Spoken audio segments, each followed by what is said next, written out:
From the banks of the Mississippi to the peaks of the Smokies, this is the home field of champions. Andre Callaway to Stanley Morgan.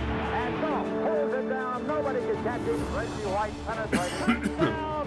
Heath Dillon. James Stewart. Manning on the naked handoff. Peerless Price. Travis Henry scores for Tennessee. More than 75 years of broadcast excellence. We are the Vol Network.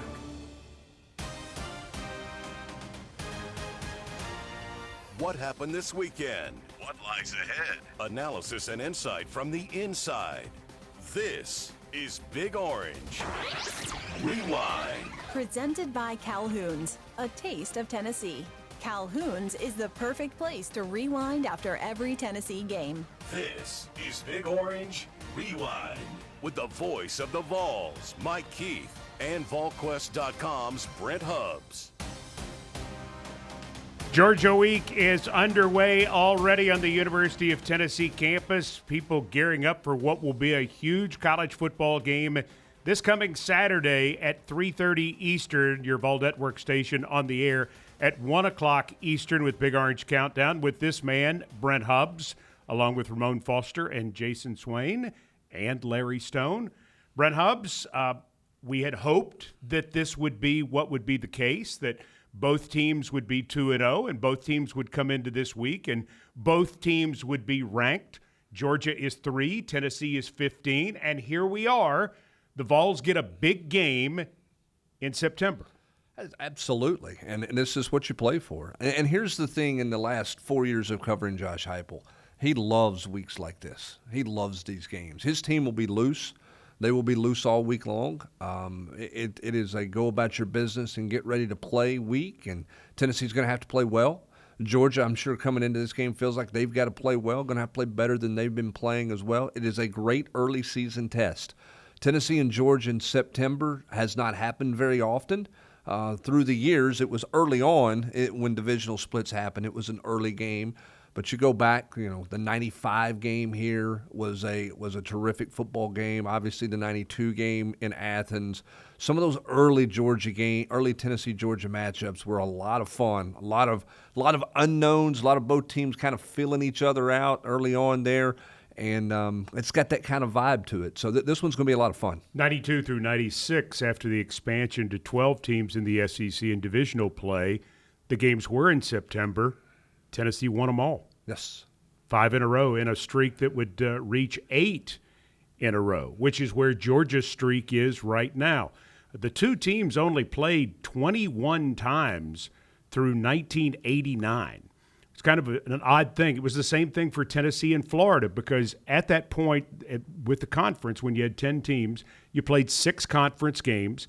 Tennessee every year played Alabama, Ole Miss, Kentucky, and Vanderbilt, and then the other 2 were rotators. You could play 7 conference games. Alabama often did that. Some other teams would play 7 conference games, but generally it was just 6.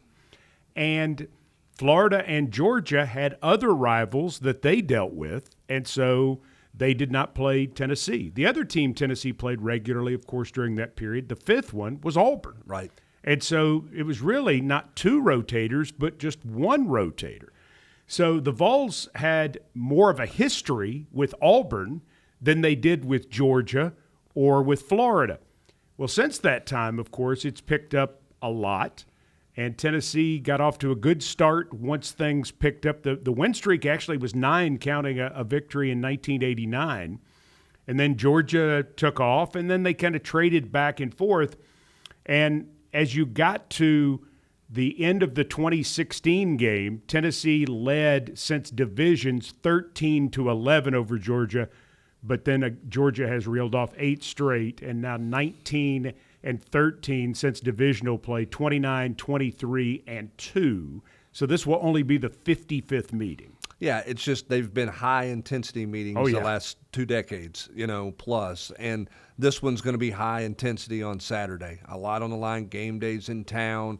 It is it is one of the mecca games for the weekend for college football fans. Whether you're a fan of Tennessee or Georgia, this game is going to be the one of the national attention. And part of that's because of what happened elsewhere around the college football landscape this past weekend. But because of that and because these two teams being unbeaten, it has zeroed Knoxville, Tennessee, and this game in on the college football world. Kind of hard to believe 5 years ago that Tennessee would be in the situation where they would be hosting game day when at the end of the 2020 season you didn't know where Tennessee football was going.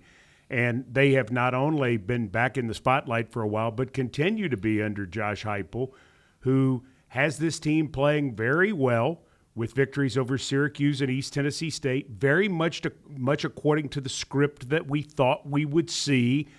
I would say the biggest story from the first 2 weeks is no real surprises in terms of how the team is executed in those games. Yeah, I mean, this is where you wanted to be. I think we're going to find out a lot more about things. I think they've been better on the offensive line in terms of just how clean they've played. And I know the quarterbacks have bailed them out a couple times to prevent a sack from happening, but they've been for that group to get shuffled the way they've got shuffled, and for 4 new starters to come in there, and your returning starter in Lance Hurd did not play very well a year ago in his transition to Tennessee. For that group to play the way they have, really through 6 quarters, because they didn't play together in the second half yesterday, I think that's probably a little bit further along maybe than we thought. But the test starts now. And that's no offense to ETSU, and that's no offense to Syracuse, who, by the way, did you see what Fran Brown did after the end of their game? Ran sprints? Yeah. And he ran with them. He did. It was like Kurt Russell in the movie Miracle, just again, you're just going on the line. On the line. Whistle. So you don't really know what Syracuse is going to be, who they are, how good are they. They struggled, did not play well. They came back and won against UConn, but didn't play well. And you knew you were going to overmatch ETSU. Now it all changes. Now you find out where your physicality level is. But to your point, yes, it's gone, with the exception of a couple of injuries, it's gone according to script for Tennessee through 2 games. And for Georgia. Yeah. They beat Marshall. They beat Austin Peay. The only thing that didn't go according to script in the Austin Peay game was the weather. And so they had to – I think they went back out and kind of ground it out to get out of there, and they had the game under control. The score, not impressive, but sometimes you're just – Tennessee had a score against Austin Peay 2 years ago that wasn't fabulous either. So yeah, I don't put a whole lot of stock in that score of that game. I mean, I know a lot of fans say, "Well, what does that mean? Maybe Georgia's not there." And I don't get caught up in what they did. They'll be ready to play. This one, you're going to swap licks with each other for 60 minutes for sure, regardless of what you think Georgia may or may not be. We don't know exactly what they are. We'll find out more about Tennessee this week as well. But it'll be intense, and it'll be physical for sure. And Austin Peay isn't bad. No. As they proved in their opener, beating MTSU convincingly, and not surprising that they would give Georgia some fight. They've got some nice things going up there. Well, you know what I give Austin Peay credit for is kind of Will Healy kind of jump-started that thing at Austin Peay. They've done a good job. They've lost coaches. They've lost some good coaches to better jobs, which happens when you're at that level. They have done a good job replacing their coaches with guys who can continue to keep their kind of culture in place and what they are. Their commitment to football at that level is big.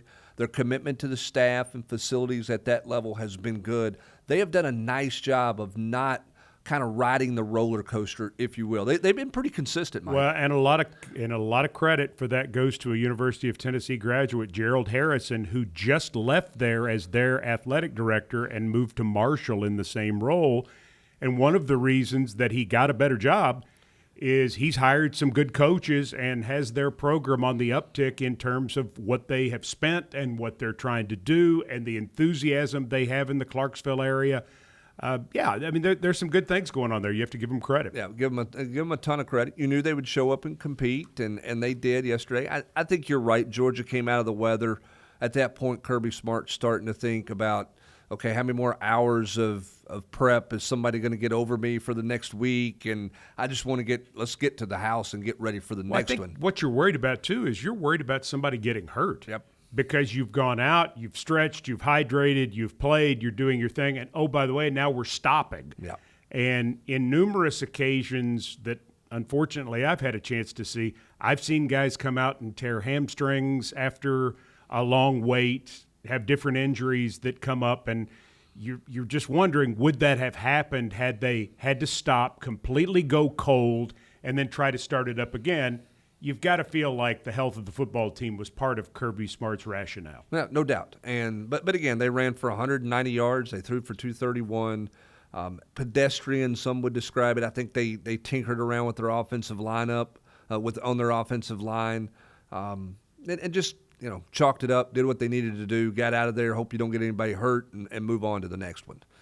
All right, we'll get a question from the text line. It's 865-657-1278. 865-657-1278. It's Big Orange Rewind presented by Calhoun's. The first question comes from Blake, and he says, the question is for the legend, Brent Hubbs.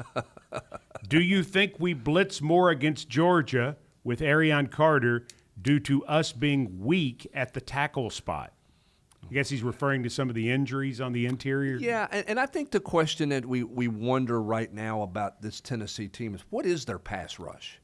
What exactly is it? You got 8 sacks, but how formidable is the pass rush? I think Joshua Josephs has been good rushing the passer, but where are they if they're not blitzing and they're not doing some things? I think you have to mix it up in this game. And one of the narratives in this game, Mike, quite frankly, is going to be a lot about how much does Tim Banks blitz, how aggressive does he play. A lot of people feel like he's been too passive in this game and has maybe kept the ball in front of them.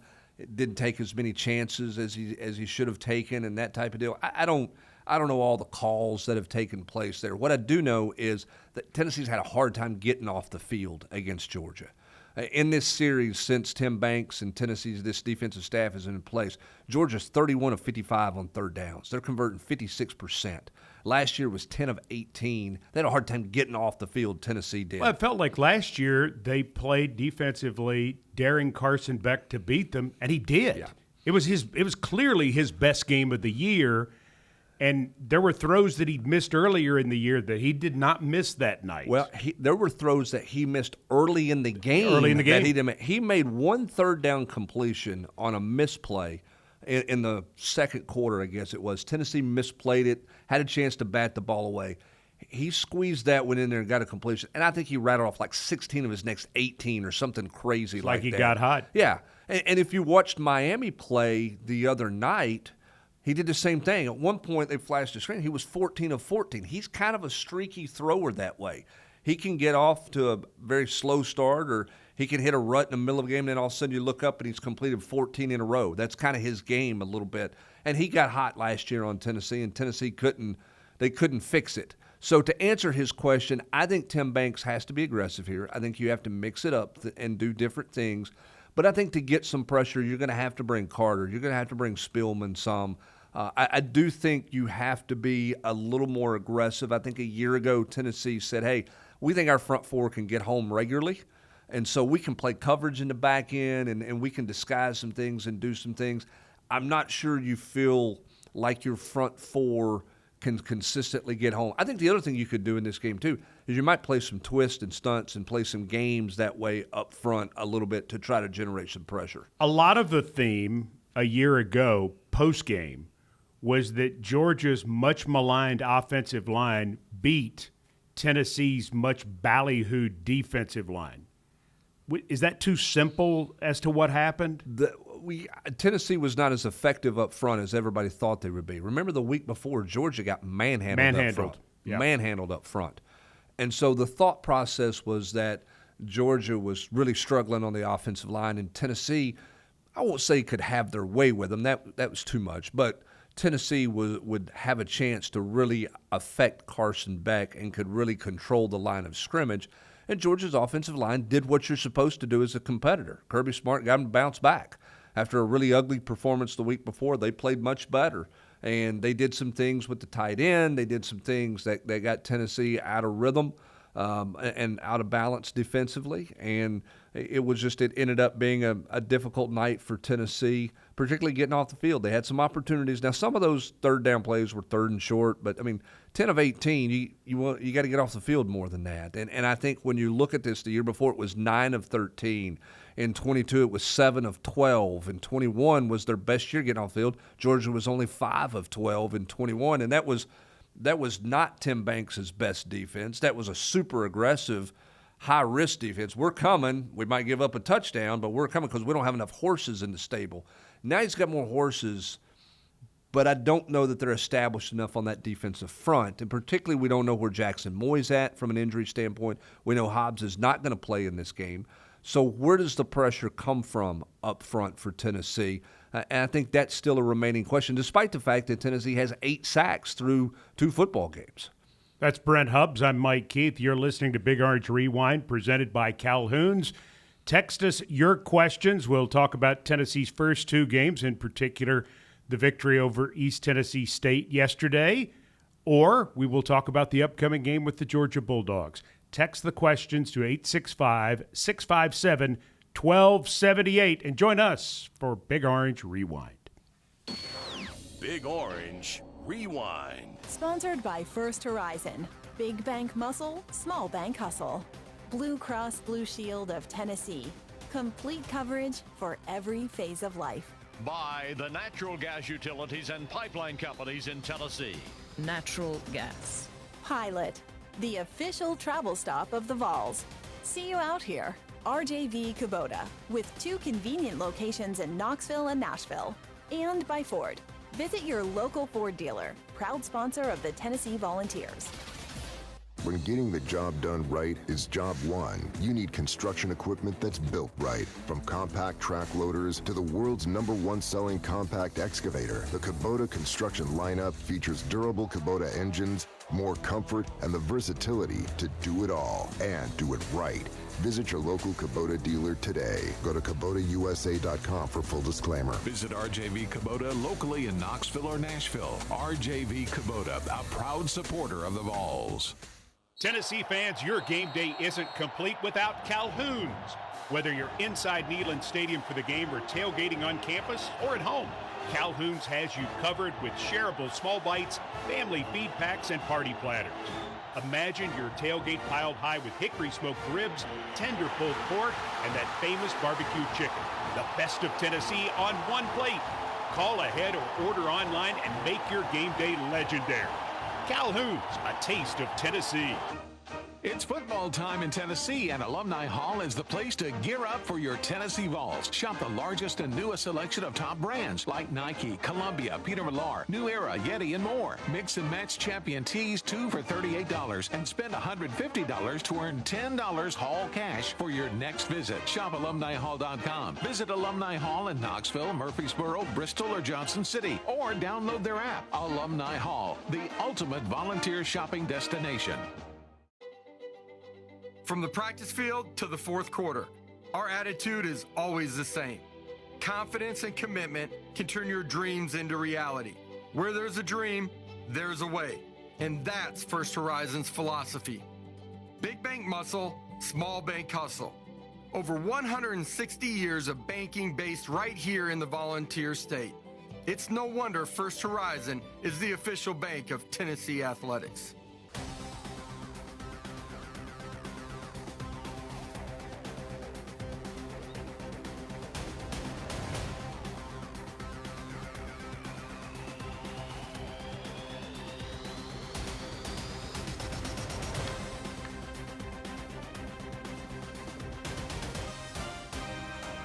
The Big Orange Rewind continues, presented by Calhoun's. Glad to have you with us. Mike Keith, Brent Hubbs. Let's get right to the questions on the text line. Because, Brent, people have questions for you. They have many things they want to know. All of my family has access to a phone tonight, apparently. There you go. Text us to 865-657-1278. Tennessee's matchup with Georgia will be a physical test. How does Tennessee show discipline on defense and keep Gunnar Stockton from taking off on big runs? Can they stop Georgia's run game? Thank you. This comes from Kevin in Columbia. Kevin, thanks for listening. Yeah, I mean, Gunnar Stockton yesterday, 5 carries for 13 yards. I mean, I don't think that he's just taking off and running some. Now, you got to contain him in the pocket, but I don't think they're going to draw up a ton of stuff for him. But Georgia's got a commitment to run the football, and I think that that's something they've talked about all offseason. I think they want to lean on their run game more than they have because Gunnar Stockton's still in the developmental stage and still building as a quarterback. You know, what Tennessee's got to do is, I mean, they got to be physical. They can't get shoved around. They've got to hold their own. And, you know, for some guys in the trenches, Mike, what does that look like without, you know, certainly without Hobbs? We'll see where Jackson Moy is, but that's going to put Jamal Wallace. That puts Nathan Robinson. That puts Ethan Utley and those guys. They're going to have to hold their own in there. They're going to have to play really physical. I think Dominic Bailey has to slide inside and play some defensive tackle and help you out in there from just a snap count standpoint. I think Bryson Eason has played better the first 2 games than his stats say or anybody pays any attention to. I think this is a game where Bryson Easton's got to show up. People have to be talking about number 20. He's got to make some plays in this game. And can Tennessee do it? Sure. How do you stay disciplined? You can't freelance, you know, and you can't take an inside pass rush when you've got outside contain, and you've got to play your responsibility. You don't play hero ball. You can't be the hero. You got to go do your job, and if you do your job, then you don't give up the corner and you don't do the things that get you in trouble when you try to freelance and do it on your own. Next question. When we go fast on offense, Kirby Smart tends to bring pressure. Do you think this is why we are seeing some different installs on offense and that Joey Aguilar is better equipped to handle pressure than Nico when we are going up-tempo? Long question. That is long. That's a good question, though. I think Kirby Smart's going to bring pressure whenever he gets opportunities to bring pressure. I mean, I think where Kirby Smart what he has decided, particularly after year 1 playing this offense, is he's just decided, you know what? If we get beat, we'll grab hold. They'll call it. We're going to play man on the outside. We can bring extra bodies.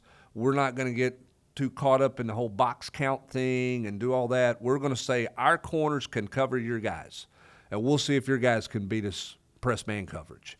And I think that's where it starts for Tennessee's offense in this game. Can Mike Matthews, can Brazel, can Braylon Staley in the slot, can they get open against the grab, tuck, pull, and everything else that Georgia's defensive backs are going to do? And what happens in those games a lot of times is they'll call it a little bit early, but then at some point it just becomes the norm. You see it in basketball all the time, right? How many times in a basketball game has somebody got 5 fouls called against them in the first 8 minutes, 5 team fouls, and then you look up at the end of the first half and they're at, 8 team fouls because the game just morphs into that kind of physical game. I don't disagree with what you're saying by any stretch of the imagination in terms of what he does in those situations. Speaking of Kirby Smart, he can do that because he has NFL defensive backs on his roster. No question. No doubt about that. I mean, if somebody's running by you, you can't even grab them. Right. He doesn't have that problem. No. He's got talent. He's got long athletes who can run, who are going to play on Sundays. And so, yeah, they can play that type of ball and they can frustrate you, and maybe they get a call or two.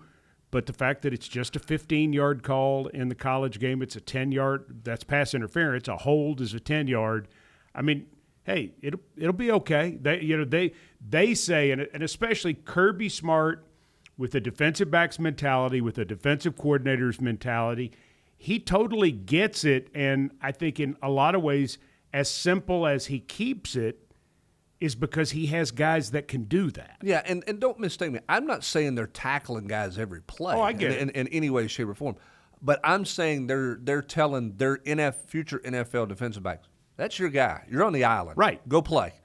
And if you give one up, okay, try not to give it up. Grab if you get beat. But we think you're going to win more than you're going to lose playing that way, and we're going to go after you up front. Well, he's not going to play 8 defensive backs or – the football equivalent of the box and one to stop you. He plays a standard defense, right. And his numbers, he's not generally going to be left with 5 in the box. No, he's not, because, again, they believe in their corners on the outside to play man coverage. Now, what's Tennessee's counter to that? Well, how does the two tight end stuff evolve? And what does it look like this year compared to last year? Because they're playing a lot of two tight end sets. Some of the other wrinkles we've seen them dabble with a little bit. How much more is in the suitcase or the briefcase that they haven't showed yet? You've seen much. Right. I mean, realistically, you would think there's a lot more that they've been working on because, I mean, it's no secret. It's no secret in the Georgia camp. Georgia's been aiming for Tennessee, and Tennessee's been aiming for Georgia because they both thought there was a pretty good chance they could win their first two games, and they did. Mm-hmm. And now here we are. Well, all the Georgia fans, you know what they're asking right now? They're asking, when's the quarterback going to push the ball down the field? He's checked down Charlie. He's just throwing the safe check down stuff. Well, is that because he's gun-shy about throwing it down the field, or is that just because, hey, just take the easy stuff and we'll move on? I don't think he's going to come in here gun-shy about throwing the ball down the middle of the field. And the book on Gunnar Stockton is that he is more athletic than you think he is, that he is crazy strong and crazy tough, which is what gives the guys on the team a lot of respect for him, but also that he is really smart, really a smart guy. And you could see this thing, you know, he's managing this offense, but you could see this Georgia team being one that wins games, that just keeps moving on because they play good defense. Oh, by the way, great punter. You know, they have all these things that you wake up and they've beaten you 28-14 or, you know, 26-10 or something like that, or they win a 24-17 game over a good team with a quarterback who maybe is not flamboyant, driving a Maserati and, you know, having all these pictures taken, but he's got the respect of the team he plays with. He's smart. He operates the way the coach wants, and he can make enough plays to get you home. And remember, your head coach is a defensive-minded coach, so he is very comfortable in low-scoring football games. He's more comfortable there than he is in a high-scoring game. So what is the notion from Kirby through the years, Kirby Smart through the years? He gets a lead in the second half, just going to kind of grind you into submission and go to the house. You know, that he's going to try to shorten the game in the second half if he's got a lead. That's been his MO for the most part of his coaching career. But what's exciting for Tennessee is they have the same sort of quarterback in a different way. 24 years old, really bright. There are a lot of things athletically he can do. Oh, by the way, he's run a lot of offense. He's played a lot more than Gunnar Stockton has. Yes. He seems to be able to take more all the time. We saw this from him in the summer at the practices and then at the scrimmages. And, I mean, he's just kept getting better. He got better from week 1 to week 2 in terms of his passing percentage. So is he that guy that can put them in situations? And maybe this is a higher scoring team. Well, you know, maybe it's different in that way. But I think that's why Tennessee fans are so excited about Joey Aguilar is you get the idea he can do this job. And you get the idea that he can do this job when everything is not blocked up perfectly or it's not done perfectly. And I think in games like this, big games, you go back and look through the years at guys who have won big games, how many times has there been an uh-oh play that turns into a holy cow, what a play? Right. And I think when you look at what Joey Aguilar has done through 2 games, there's enough of those that you go, man, that could have been really ugly, and he made a play. I'm going to take the Mike Matthews touchdown throw out of the equation. Okay, let's not talk about – I'm not going to focus on that play. He had another play in the game on Saturday. He's about to be sacked. Eyes are downfield. As he's falling down, what does he do? He dumps it off to the receiver out there for 7-8 yards. Right. I mean, that's a 24-year-old play, okay? He had another play where a snap was offline to his right. He still got the handoff because he – pivoted the wrong direction to make sure he got to, or the opposite direction to make sure he got to the running back because it was supposed to go to his left to hand it off. He just spun around to get it there. But I tell you can't have another snap like, oh, no, you can't have what you had at the end of the first half. No. Josh Heupel's blood pressure can't handle another one of those either. But, no, you can't have that happen. But my point is he has made improv plays, good ones, and he's avoided bad plays with improv plays. Yeah, so he's played smart and he's played well. And he's made things happen. And I think that's the part of the game that it was hard to know what he would look like based on practice and scrimmages. And that's the part of the game you have to have in today's football. That's why the mobile Especially quarterback. the SEC. That's why the mobile quarterback is such a thing now, right? Just somebody who could. Maybe it's not a guy who runs for 100 yards, okay, but maybe it's just a guy who's elusive enough to get himself out of trouble, to get you out of trouble. That all of a sudden, instead of it being an 8-yard loss or a 5-yard loss, it becomes a net 0 or a +2 play, and you live to play the next down. Or he's got enough of mobility to get out of the free blitzer and throws the ball away, and it's now 2nd and 10 instead of 2nd and 18. That's what you have to avoid in this game, and I think that's what Tennessee fans are optimistic about with Joey Aguilar. Big Orange Rewind, presented by Calhoun's, a proud sponsor of the Vols. I promise we will get to your text questions at 865-657-1278 in our next segment on Big Orange Rewind. UT fans know it takes teamwork to win. And when you choose Blue Cross Blue Shield of Tennessee, you get a team who served Tennesseans for 80 years. From babies to seniors, big needs to small, we offer health coverage that fits your life and your budget. All from a company right here in your community. Now that's what we call a big win. Blue Cross Blue Shield of Tennessee. Vol Nation, if you're looking for quality performance apparel, look no further than Turtleson. Founded by UT alumni out of Bristol, Tennessee, Turtleson designs clothes and accessories that fit your lifestyle. From the office to the country club or the Tennessee Volunteers tailgate, Turtleson has the apparel that looks as good as it feels. Ask for Turtleson wherever you buy your volunteer gear or visit Turtleson.com to learn more. Turtleson is a proud sponsor of the Vol Network. Go Vols! For 48 straight years, Ford F-Series have been the best-selling trucks in America. We got here by engineering breakthrough technology, redefining built Ford tough, and never settling for second best. But what's really made Ford F-Series the #1 selling trucks in America is you. Ford F-Series, built Ford tough. Based on 1977 to 2024 calendar year total sales. Rackley Roofing is now the official roofer of the Vols, and Rackley is more than a roofing company. They're part of the communities where they work and live, investing in neighborhoods and opening doors to a career in an industry that's growing year after year. Rackley Roofing's mission is clear: transform the roofing industry with unmatched customer service, detailed documentation, and the highest safety standards. Because Rackley believes the ladder to a great roof is only as good as the people who climb it. Rackley Roofing. Building roofs, building futures. It's your personal film study. Big Orange Rewind with Mike and Brent. We are the Vol Network. You said you'd never buy your kid candy from the checkout aisle. Or forget extra diapers. And never give in to a meltdown. You'd never lick your thumb to clean their face, never let them have too much screen time, and never bribe them for just one more bite. You say you'd never let them out in public without their hair brushed, never ever become a minivan mom, and you'd never give them your phone for a quiet dinner. Calling boss work phone. So when you say you'd never leave your child in a hot car, no, it can happen. Cars get hot fast, and kids can be at risk in temperatures as low as 60 degrees Fahrenheit. Never happens. Before you leave the car, always stop, look, lock. Brought to you by NHTSA and the Ad Council. Song again! Here's that song again! For the 100th time today, here's that song again. It's gonna be stuck in your head all day.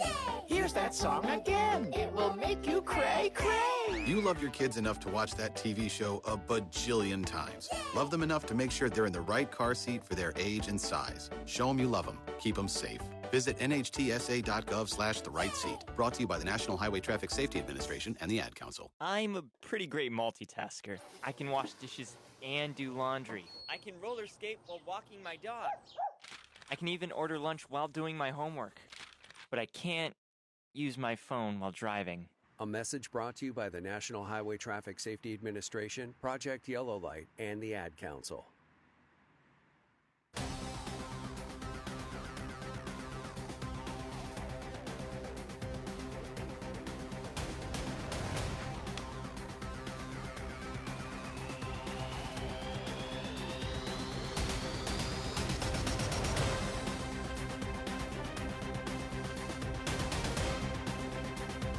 The Vol Network's Big Orange Rewind continues. Presented by Calhoun's.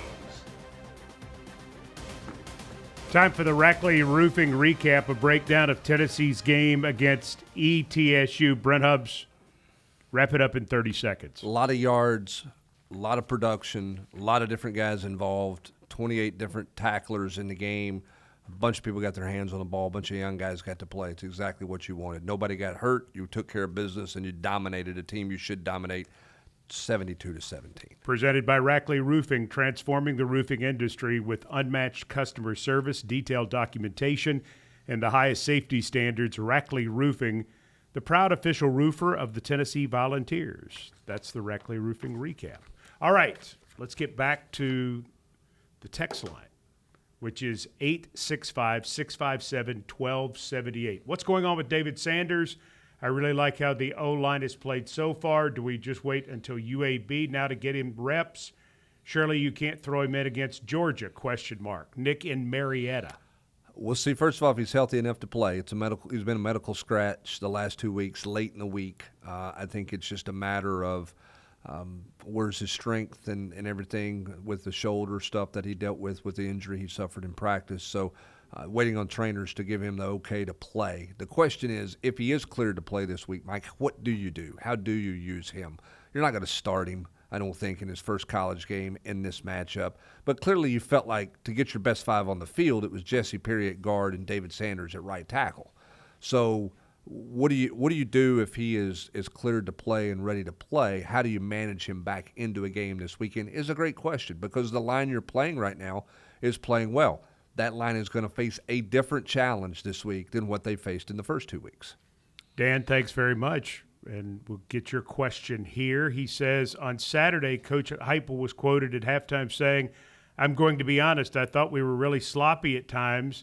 There's a lot we need to clean up," end quote. What did you notice that the Vols needed to clean up offensively if the Vols are going to give the defense at Georgia cause for concern on Saturday? Well, they dropped the ball a couple times. I mean, you got a running back open twice and dropped the ball in the first half. Tight end, sure-handed tight end, dropped the first down. So you got to clean that up. I think Josh Heupel was really mad about the snap, the snap fumble that gave ETSU the ball inside the 5-yard line. I think that's where the sloppiness, that's where that comment really stemmed from. But he was also not happy with their screen game. Their lateral screen, the wide receiver screen stuff, didn't block it well enough. I think Ramon pointed out at one point in the first half, Mike, that Ethan Davis wasn't going to like the film study on a play because on a block because he missed it. I don't think Tennessee was clean enough in that stuff. That's what Josh Heupel was talking about, because those are foundation things in his offense, those screens. They have not been particularly great at that the first 2 weeks. The first week, Joey Aguilar was a little bit high on those throws, and that screwed up the timing of it a good bit. Some of them were just an overthrow where it wasn't a catchable ball. Then on some others, they just have missed the block. They haven't blocked that up well enough. That's what Josh Heupel wants to clean up. All right, let's see. Okay, we got that one. I'm moving on to the next. They're coming in fast and furious. Fast and furious. Which is a great thing. That is, absolutely. Is this a checker Neyland game? Also, what is our uniform combination? Thank you for allowing us to ask the questions. Go Vols. Uniform combination will be decided later in the week. It is not going to be the Smoky Gray game. That game has already been decided. That will be a part of the military appreciation game that will take place in November with homecoming and the salute to veterans game, which is around Veterans Day. So it will not be a Smoky Gray game. My guess is it'll be traditional because Tennessee wants to wear the dark mode at night when it's a night game. So my guess right now would be traditional, but that will be decided later this week and will be announced probably, I think it's generally on Thursday morning when that gets announced. You mean Thursday during the Mike Keith show, don't you? Oh, does it get announced then? Okay, No, I'm sorry. No, we try to get. Is that a part of your scheduling now? I hope. We're working on that. Excuse me. We're Pardon begging. me. Actually, it gets posted on the Twitter machine, courtesy of Dick's House of Sport. There you go. If the truth be told. There you go. By the way, if you're interested in the checker Nealon for this weekend, for what you're supposed to wear in your section, I have posted on my Twitter account the where you can go to see exactly where you're sitting, what you're supposed to wear. Yes. And so on the sidelines, Brent, how will you go? Will you go with white, or will you go with orange, or will you change at halftime? I could change at halftime. When you switch sides. What if I just moved section to section and I just changed? Nice. How about that? Nice. You know what I mean? My Twitter, by the way, is @10voice, @TENN voice. And again, so you can go to the website off that. I've put up that link for you. By the way, Checker Nealon's one of the coolest things to It's- have been created at it's Tennessee. big time. It is awesome. It is a great look in that stadium. It's fantastic. It is. It's so well done. The fans participate in it really well. It's a great look. Are you ready to go to South Pittsburgh? South Pittsburgh? Let's do it. Absolutely. For Ethan, really liked how involved our tight ends have been so far this year. How much 12 and 13 personnel do you see us running Saturday? I don't know about 13 personnel with 3 tight ends on the field. We haven't seen much of that. Maybe in a goal line situation, you could see them getting into that a little bit. But I think 12 personnel is here to stay. I think they like it. I think they can do a lot of things out of it with play action. We've seen them be successful with it, so I think you're going to see that. I think it's a misnomer, Mike, that the tight ends are not involved in the passing game in Josh Heupel's offense, because the reality is they've been heavily involved in the passing game since Josh Heupel's been here. I mean, the last 2 seasons, the tight ends have something like 80 catches in 2 seasons. And they've gotten off to a good start. They were heavily involved on Saturday. I like the 2 young tight ends. Now, this is a big boy game. We'll see how ready they are, but I like Jack Van Doorslayer in his game. I like Deshaun Brame in his game. It was good to see them get involved. We know Kitzelman can play. Like to see them get Ethan Davis a little bit more involved offensively and catching the football and getting the ball in his hands in space. But I like this whole group of tight ends. I think Van Doorslayer is going to be a really good player, and I think Deshaun Brame is going to be a good player as well. So Van Doorslayer with a catch for 7 yards and a touchdown. Brame had a couple of catches. Ethan Davis so far 1 catch for 1 yard in 2 games. That surprises me. It does. It does me too. Yeah. I mean, and I think there's some things there for him. They've just got to get to it, and for whatever reason, maybe they've subbed out. He's not been in at that particular moment or that particular time, but. And that may be some of the stuff that you haven't emptied. You haven't emptied the bag on yet because you're holding that up. Kitzelman 5 catches, 46 yards, and a touchdown in 2 games so far this year. Thomas from Sevierville, what do you think the defense needs to do to continue improving in the games to come this season? I think they've got to be better in the middle of the field, Mike, in coverage. I think their zone stuff has to get cleaned up. I like what they've been able to do in man coverage on the outside with both Hood and Redmond. I think Redmond's a great story, continues to be. Now, he got a heck of a challenge this week. It's different, but he does not look like he is bothered by whatever's lining up across from him. I like everything about his game. I think they have to clean up some stuff in the middle of the field with the nickelback and the safeties and some of their zone stuff because they've given up 3 third and longs or a 4th and long possession plays. Gave up one yesterday that was called back for an illegal formation, too. Right. And so they've given up some stuff on Swain calls them in-breaking routes on some stuff kind of in holes and zones there. They've got to clean that up and tighten that up, I think. And then I think you got to be more consistent with a pass rush with 4. I think you've got to affect or move the quarterback more with just a 4-man rush. Those are areas I see improvement. Text line 865-657-1278. Many years ago, the team used to stay at a hotel the night before the game in Knoxville. Just curious now, what is their routine and schedule leading up to the Vol Walk?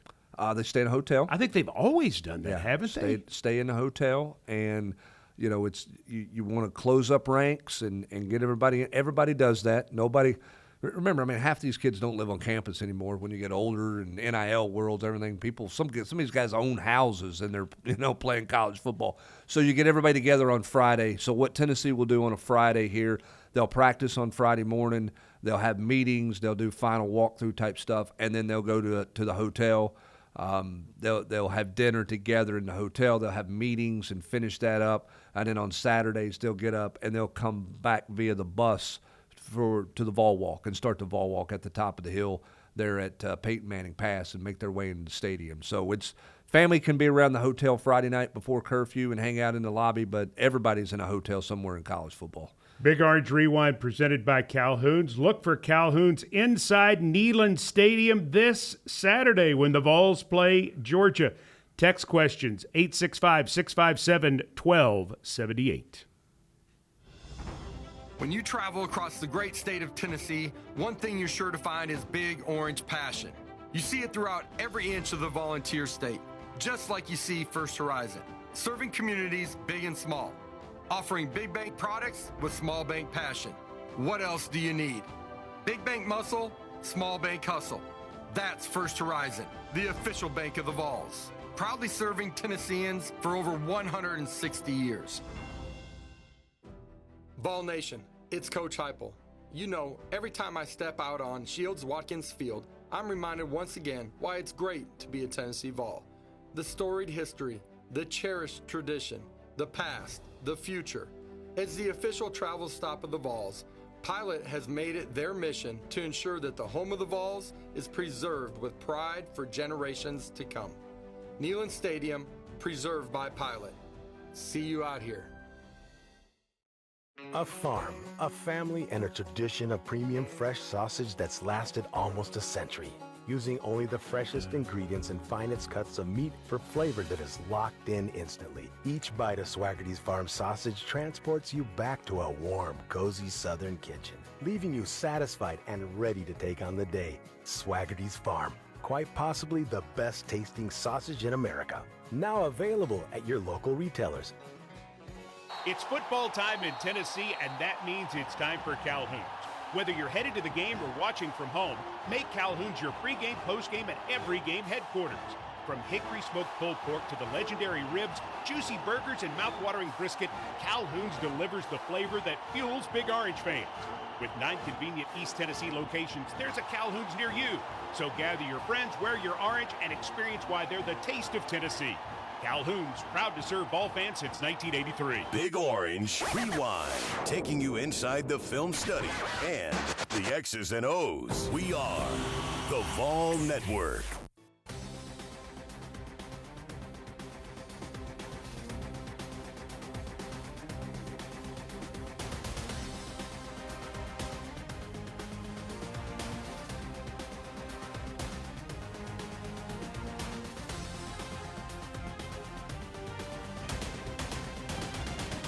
This is Big Orange Rewind, presented by Calhoun's.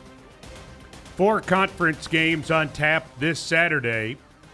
You would say headlined by Georgia at Tennessee, 3:30 kickoff on ABC. That's Eastern time. But Florida at LSU, 7:30.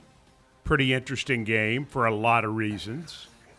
Long week in Gainesville, Florida. Oh, my goodness. Long week. Arkansas at Ole Miss, 7 o'clock Eastern time. Vanderbilt at South Carolina. They draw the late game, 7:45.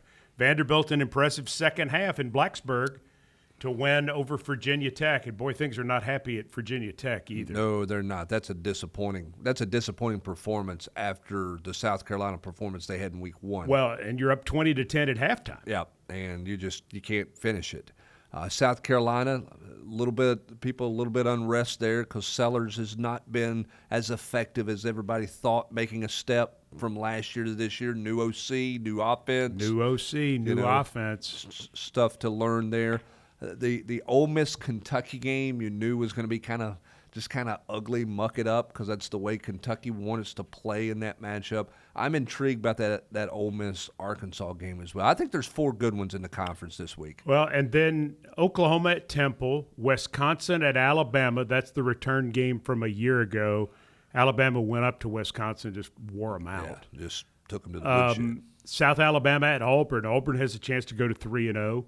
We know Georgia at Tennessee, 3:30. Louisiana Lafayette at Missouri. Good win for Missouri over Kansas, 42-31, after they had some problems early. Did you see the guy who had the kick for money or kick for a prize, who pulls up his shirt and he has profanities about Kansas painted, and then he turns and kicks the ball into the Kansas bench?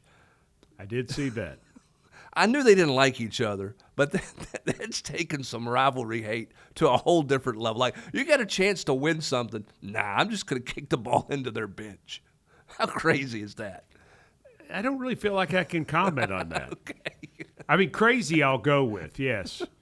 But there's some bravado there, I'm too. Telling you. I mean, to just say, what was he going to win, like $500 or something? It didn't matter. He didn't care. No. He just said, I hate Kansas so much, it's not even worth the money. One of the craziest things I've ever seen. Yes. Yes. UTEP at Texas. Alcorn State at Mississippi State. Mississippi State with a good chance to be 4-0 when Tennessee rolls in there on September 27th. That's setting up for an unbeaten Mississippi State team at home in a night game for Tennessee to go in there. That was a big rallying win. Oh, yeah. For State to get that big play right at the end of the game there. Time management, the helmet thing kind of messed Arizona State up. They couldn't push that in right there at the goal line. Credit State's defense for the stand, and then Arizona State playing zero coverage, basically, single safety high, and just let a guy run free. Why? I don't know. That's what Arizona State – that's not the first time that's happened to Arizona State, by the way. They've given up some late big play scores like that. Why? Arkansas at Ole Miss, Florida at LSU, Texas A&M at Notre Dame. That's a 7:30 kickoff. Good game. A&M's won twice without, like, big scores. This week they beat Utah State 44-22. So, I mean, they're wins, but it hasn't been like they beat UT San Antonio, 42-24? Something like that. Yeah. Eastern Michigan at Kentucky, as Kentucky stays in the MAC, and Vanderbilt at South Carolina. Yeah, good weekend. It's a good weekend for ball. It's a good weekend of ball. Well, the big thing is we've got choices when we get home after Tennessee, Georgia.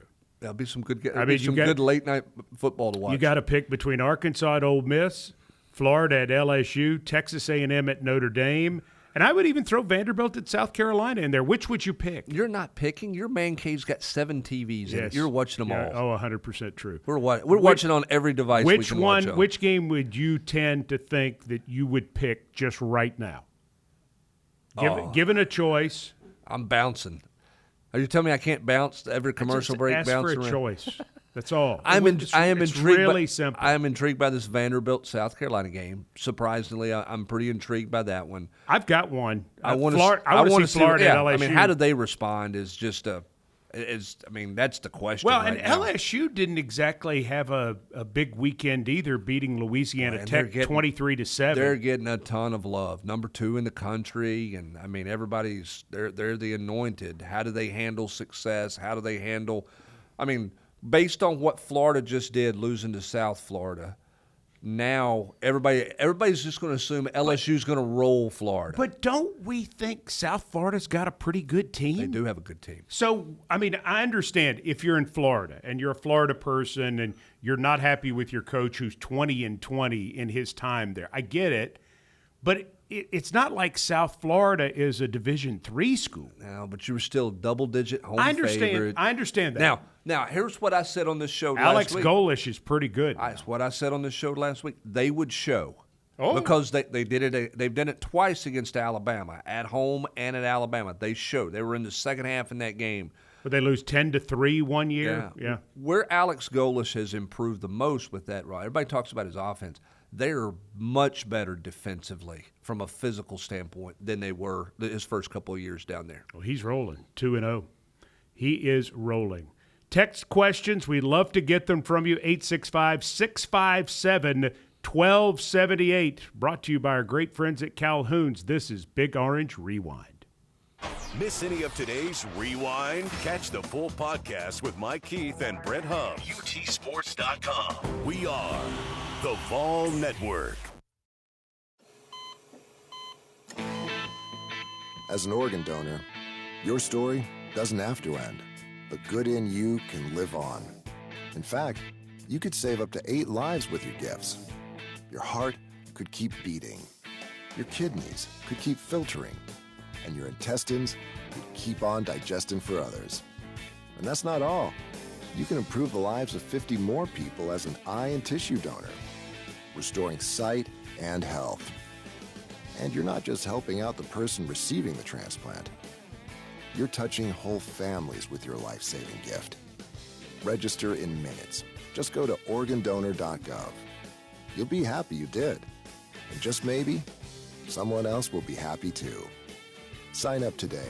Go to organdonor.gov. It saves lives. U.S. Department of Health and Human Services, Health Resources and Services Administration. Pass it on. Here's a short quiz. Who won Best Actress last year? Who won the World Series 2 years ago? And finally, name your favorite teacher. Pass it on. Now, I'm guessing that the last question was the easiest. Why's that? Because that person made a difference in your life. So, go ahead and make a difference. Because making a difference is in you. Pass it on. From PassItOn.com. The sediment left behind by receding floodwater often contains a wide variety of pollutants. They can include fuel oils, gasoline, human and animal waste, metals, and other material. If you do come in contact with it, wash any exposed skin with soap and water and change into clean clothing. From the U.S. Environmental Protection Agency.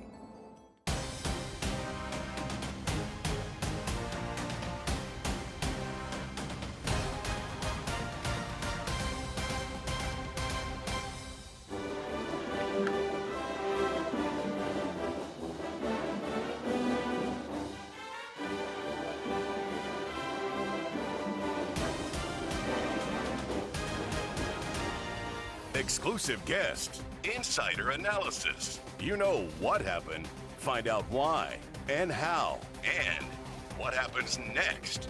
This is Big Orange Rewind. Presented by Calhoun's, a taste of Tennessee. Grab a taste after the next Tennessee game. Calhoun's.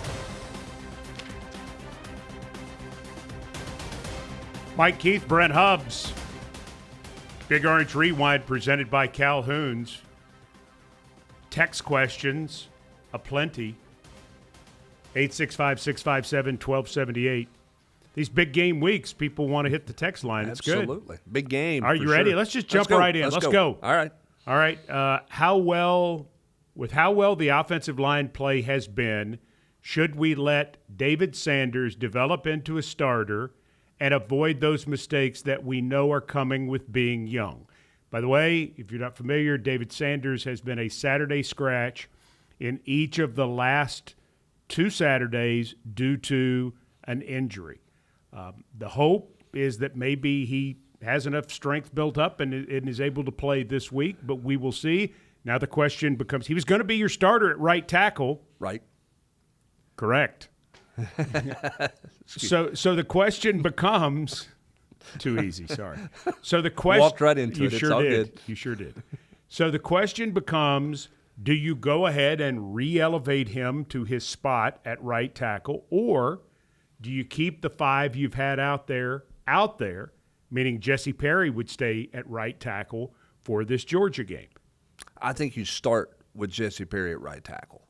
And then how the game goes depends on how you kind of go if David Sanders is available. I don't think you just elevate him back up there having no college experience. If he were a guy who had started multiple games and played and come off, but he was going to start the first game not having any college experience. But no offense to Syracuse, they're a little bit different than what you're facing with Georgia in your first game. Okay, but here's the other question: would you be better off to start him? And then if it doesn't work, you go back to Jesse Perry, you move Wendell Moy over to right guard, and you drop Sham Umaroff in at left guard. Depends on where you think you are from a continuity standpoint. Now, here's the thing. David Sanders has been on the practice field, right, and some non-contact stuff. He did. Yeah, he was out there all week. So it's not like they haven't practiced that way. And, I mean, he's a really good player. Yeah. I mean, he's a 5-star for a reason. Yep. And you've decided, and it's very clear you felt like he was your best 5. Right. To get your best 5 on the field, he was a starter there. So don't you want your best 5 against Georgia? Is he 100%? Where is he? I mean, are any of the other 5 100% right now? Well, all I know is those 5. I'm playing devil's advocate. All I know is those 5 have not given up a sack. They haven't. And they have played, for the most part, pretty clean football. You made a really good point on the broadcast Saturday about the fact that all of those guys have the ability to pull. And that's really crazy. And I thought about it when you said that, and I don't know that I've ever seen a bunch that could do that. I've seen a couple of Tennessee teams that had guys.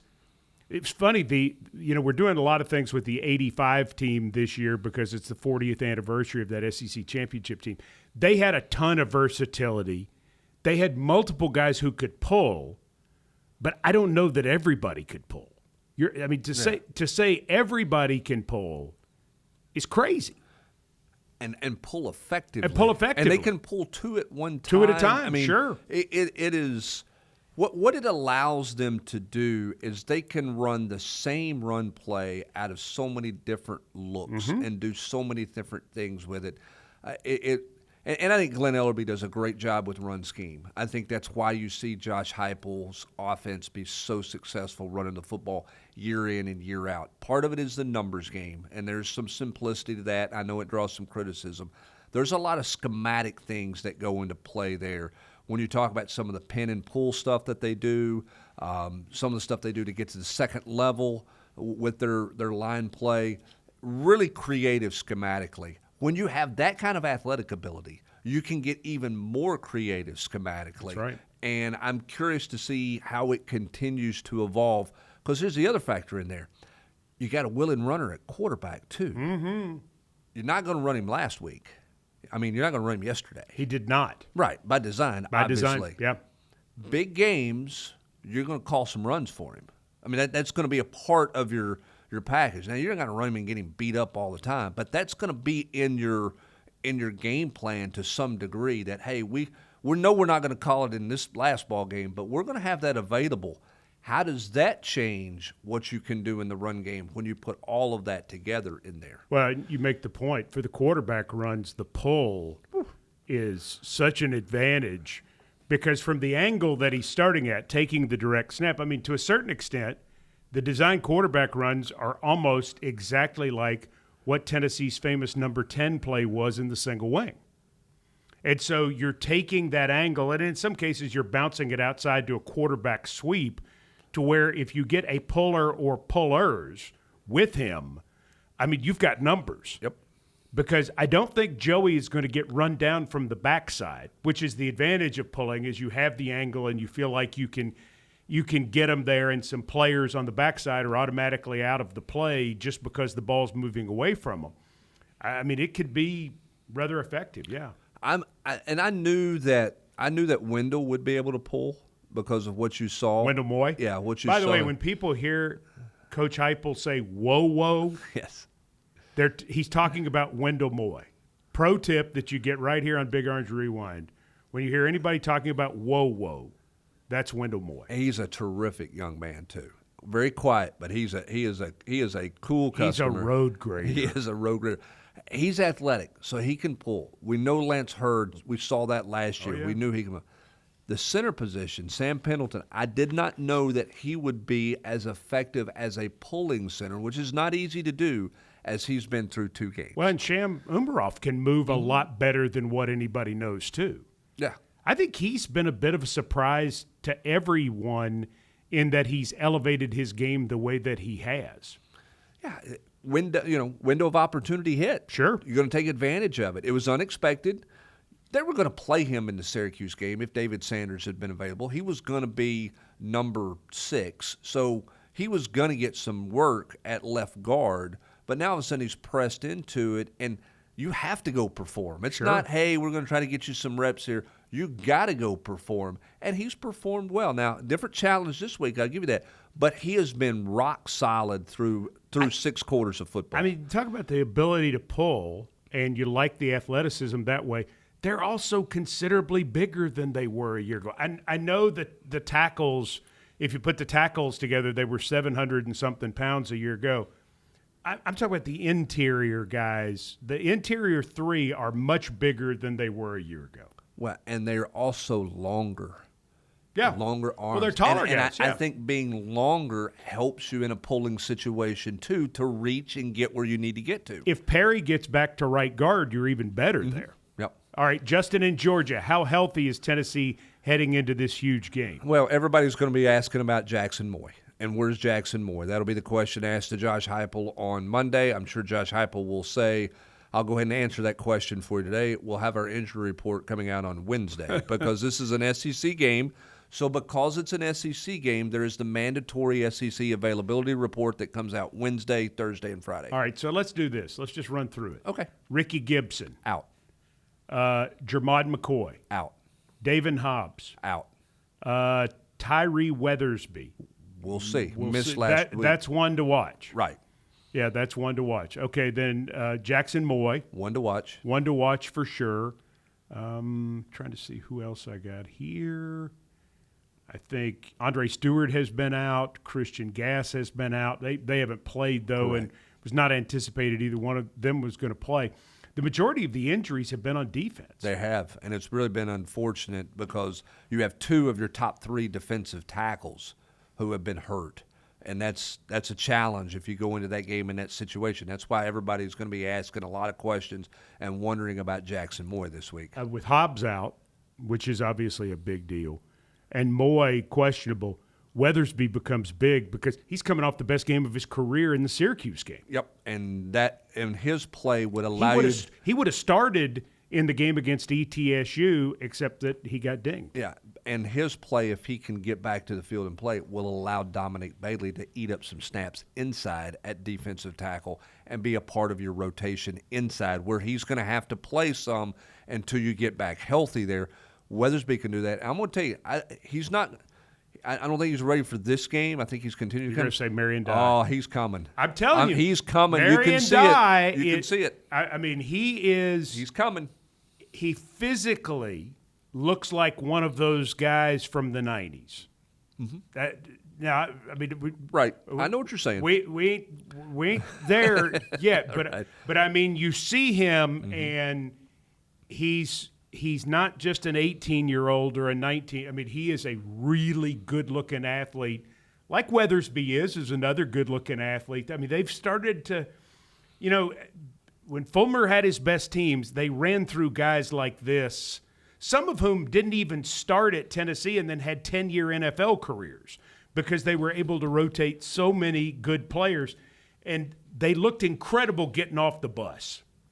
And that was I mean, like, everybody's talked about LSU getting off the bus. Nobody looks better. Georgia, nobody looks better getting off the bus because you've got all these guys who are just men. Mm-hmm. Good-looking players. Yeah, I mean, just really they have the traits. Marion Dye, oh, my goodness. Yeah. And you see enough of the flashes that you see it. Now, he's got a ways to go to put it all together and all those things. But with every game he plays, every snap he gets in a game situation, it's just another building block for him, and just kind of in the old toolbox of things to learn and moving forward. The blessing of yesterday, by the way, no injuries of note, and that was big for yesterday. Leads into this question from the text line, which is 865-657-1278. Which of the many players who played on Saturday benefits the most from game experience? Oh, I think Rodarius Jackson. I think that's a guy that says, "Hey, don't forget about me over here. I can help you." I think it's big for him. I think it was big for those young tight ends. I think they benefit from it significantly. Anybody on the offensive line, benefits. I think the two quarterbacks certainly. I mean, I don't know who doesn't benefit. Now, who benefits the most? I mean, maybe a guy like Dye, because I think he can help you. I think Isaiah Campbell benefits from now. Now Isaiah Campbell goes back to work on Monday, and everything Coach Garner's been, screaming and barking at him for now makes it all ties together a little bit. What does it do to Charles House coming in there and getting a sack? Yeah, I mean, I I mean, it helps all of those guys. A lot of times, a play like that and getting that opportunity will light the pilot light. Well, I'll give you a great example. And he's a guy that I covered, I didn't cover him in high school, but I covered his recruitment in high school. And just think the world. I talked to Nate Robinson after the game. And I just asked him, I said, how different's your world? And you could just see him light up. Like I'm playing, I'm being effective, I'm helping my team. And it's like light bulb moment. Like everything is like, hey, I'm staying healthy, boom. And it clicks.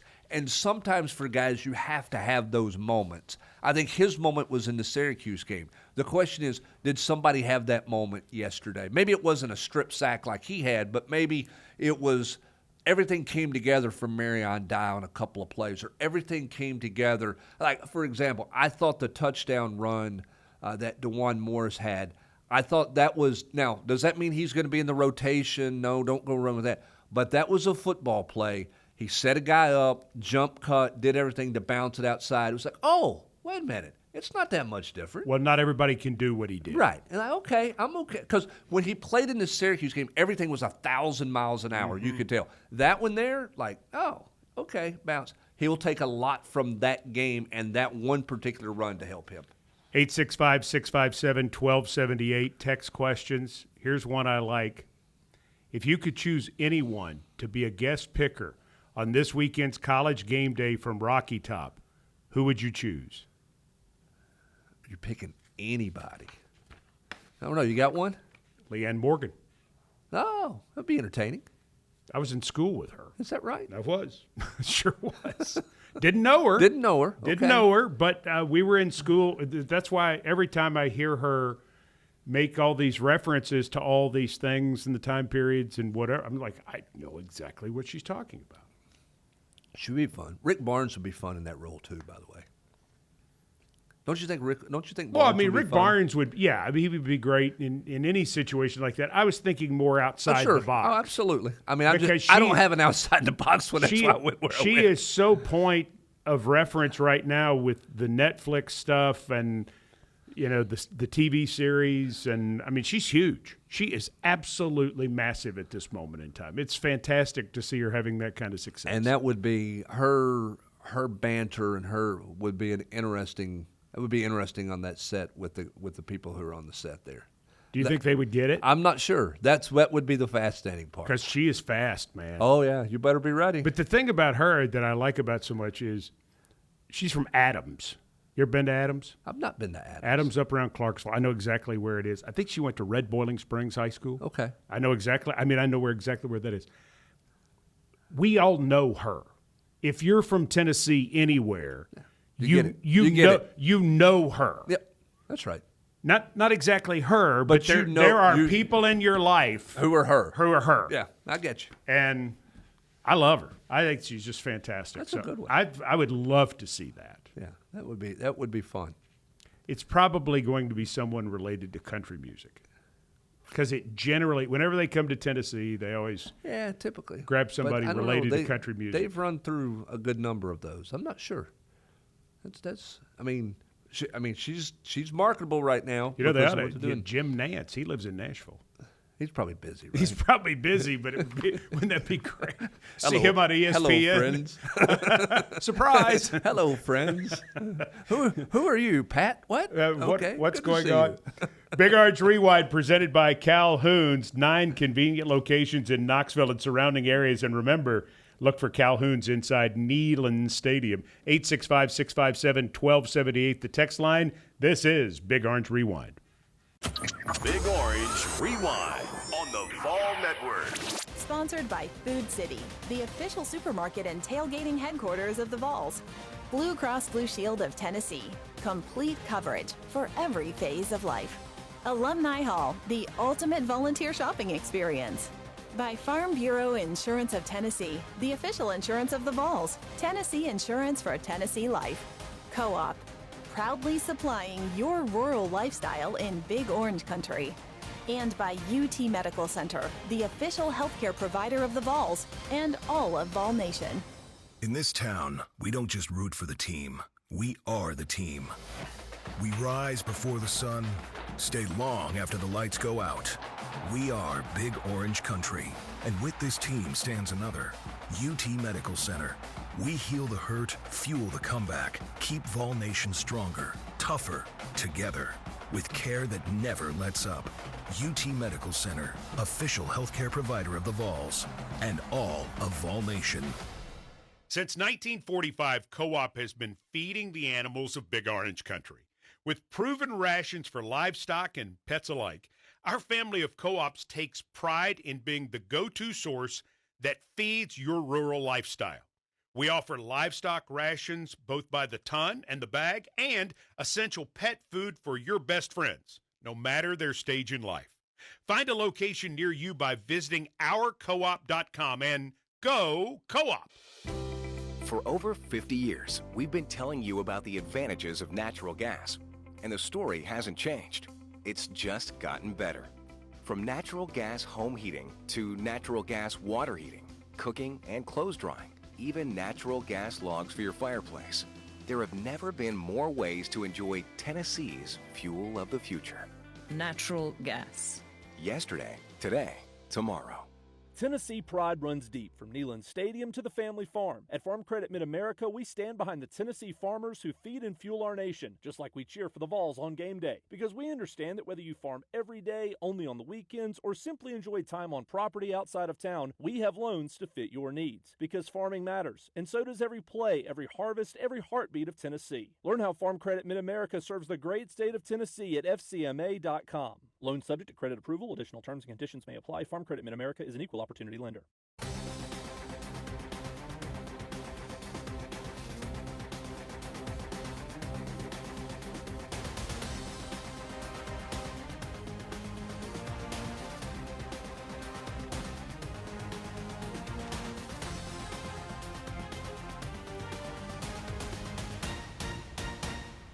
The week ahead. The final analysis on this week. Big Orange Rewind. Presented by Calhoun's. Need a haircut? With the Great Clips app, you can put your name on the list from anywhere and head to the salon when you're up next, because getting a great haircut shouldn't mean putting your life on hold. Great Clips. It's gonna be great. All right, ready for more questions from the text line, Brun Hubs? Yes, sir. 865-657-1278. Do we continue to see Heupel open up the playbook this week or go more conservative and lean on the run? That's Nathan from Knoxville. I don't think there is – I don't know that there is conservative versus lean on the run. I mean, I think that this offense is rooted in the ground game. You've got to be able to run it. You can't just throw it 65 times. So they're going to run the football, but I think they want to – you go back to last year, their opening drive was just a terrific drive in terms of a scripted deal. I think you're going to see them throw the football. They're going to have to run it. You can't get one-dimensional in this game if you're going to have a chance to win it. What's interesting about this offense, it's the first offense I've ever seen at Tennessee that I've ever watched in my entire life from child to now, that when they hand the ball off on 3rd and 6, I never think it's conservative. No. Because they will run the ball on 3rd and 6. Mm-hmm. They did it against Syracuse. And they're effective. It doesn't feel, when they run the ball, it doesn't feel like they're afraid to throw it or they're trying to be conservative. It's just sort of part of the offense. I don't know why that feels differently to me, but it just does. And it always has in watching Heupel's teams. Well, I think it's two things. One, a lot of times you're successful in that because of the number count. And two, the head coach is not bashful about going for it on 4th down. Right. So it's not a giveaway down. Or a give up. A give up play. And a lot of times I think you see 3rd and 8, somebody runs a delayed draw or something. You go, okay, it's a give up. They're just going to punt it because they're afraid to take a chance, whatever. I don't think you view that play in this offense as a give up play because, one, they've converted a bunch of those, and two, they're not afraid to go for it on 4th down. Let's see. Josh from Farragut. Pros and cons of getting Georgia so early in the schedule. Which would you rather take? I mean, play them early. I mean, and see what happens. I would feel probably better about this if Tennessee was healthier on the defensive interior, healthier at corner. Even though they've played well at corner, I probably would feel better if they were healthier. So would this particular year maybe be better if you were playing them 3 weeks later and you got a couple of guys back from injury? Yeah, but that's just how it works. I mean, we all know why the game in 2001 against Florida was canceled, but that was a Tennessee team that was beat up at that point in the season. Tennessee benefited playing that game late in the year. Now, obviously, it was a tragedy why the game got moved. But in terms of competing on the field, you had Dante Stallworth, who you would not have had, and you had John Henderson, who you would not have had in that game when you played in December. You would not have had them in September. Sometimes it just happens that way. I don't think it's a bad thing playing them early. This year, if you hadn't had the injuries, you might wish you would feel better about it being early than late. But because of the injuries, maybe you would prefer it to be a little bit later. So in the which schedule. are those the pros or the cons? I'm dancing all over the place. I would say later this year, given the injuries that they've had. If you'd have asked me this question 2 weeks ago, I would say play them early would be a benefit because I think Gunnar Stockton will get better. I do too. I think they will kind of find themselves offensively as the season goes along. So if you asked me this the first show we did, I would have said early is good. But the fact that you're concerned about where your depth is at defensive tackle and you've had the defensive injuries you've had, I'm not convinced that as of today, early is the better. The pro for both teams is if you don't win this game, it's not the end of the world. But I think that's the case early or late. Well, but in this game in particular, because you both feel like you're heavyweights. And we were talking last week, LSU and Clemson. Nobody lost the season right there. I mean, Clemson lost a football game. They're disappointed. But that was, I mean, they can come back from that and be just fine. Either one of these teams that doesn't win on September 13th is going to have a chance to come back and be just fine. So you're saying that's the advantage. You're saying better to lose, or still better to lose early, even with the expanded playoffs, or even with the playoff the way it's Well, set I'm saying now. these two teams, this is going to be a good win or a good loss. Okay, I get on board with that because you're two. Okay. You have a chance to be two of the better teams in the conference. You're pretty smart. I don't know about that, but that's a good point. Is there a fear? This is Dean from West Knoxville. Is there a fear? Let's see. Is there fear? A Kirby Smart defense will confuse a quarterback new to Josh Heupel's offense. That doesn't concern me. I don't have that. I don't have that worry for the fact that I think Joey Aguilar has seen a lot of defensive stuff. I think he's 24 years of age. I think he's been able to process everything that Tennessee has thrown at him and growing the offense. Again, I don't know that Kirby Smart would be seen as the great confusing. I think he just says, my guys are better than you guys. We're going to line up and play. I'm not saying they don't do stuff, but no, I don't find the fear there that he's going to be deer in the headlights, confused. Well, I think he can scheme. I think no question. I think Kirby's a really good coach that way, a really good defensive coach that way. But I think one of the reasons Kirby is so successful with Georgia's defense is a lot of times you end up scheming your own guys. You end up doing something. Oh, we're going to play the freak defense here, and what ends up happening is your own guys are out of position. You end up making a mistake. He plays a set system that makes you beat him. Yes. You have to go beat him. And he doesn't feel like you're going to be able to beat him consistently all the way down the field. And what he did faster than anybody else did in this league is he found his plan to defending Josh Heupel's offense after one go of it. In 2021, when these two teams played, Tennessee had people running open. I mean, they missed a couple of guys, but they didn't have enough horses to win the game, but they had some people running open in that game. Played well. And so you thought in 22, hey, this is the best offense ever. The year before, we had people running open all over the place. We got people running open all over everybody we played. You go to Georgia, here you go, and there wasn't people running open. Well, they punched you right in the mouth. They punched you in the mouth. You weren't ready for the moment. Now, I think Tennessee played better last year than the score indicated.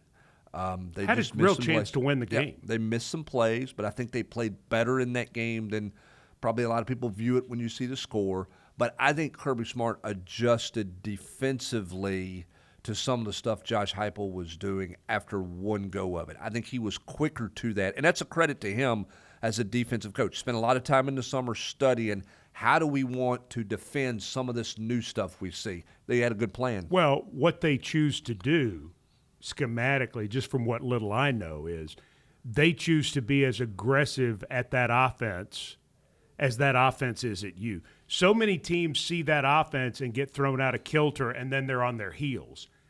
Georgia's never been on their heels against Tennessee, and that's where Tennessee needs to put them on Saturday afternoon at Neyland Stadium, is they need to put them in a position where they're playing defensive defense instead of offensive defense. Yeah, well said. Need a break. Back to take more of your text questions. We would like to hear from you very much. 865-657-1278. 865-657-1278. This is Big Orange Rewind, presented by Calhoun's, a taste of Tennessee.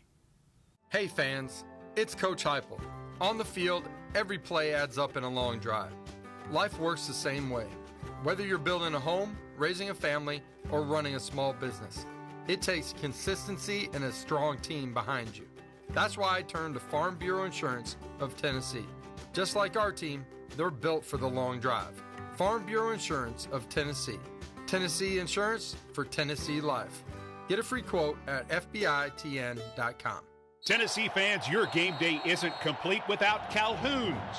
Whether you're inside Neyland Stadium for the game or tailgating on campus or at home, Calhoun's has you covered with shareable small bites, family feed packs, and party platters.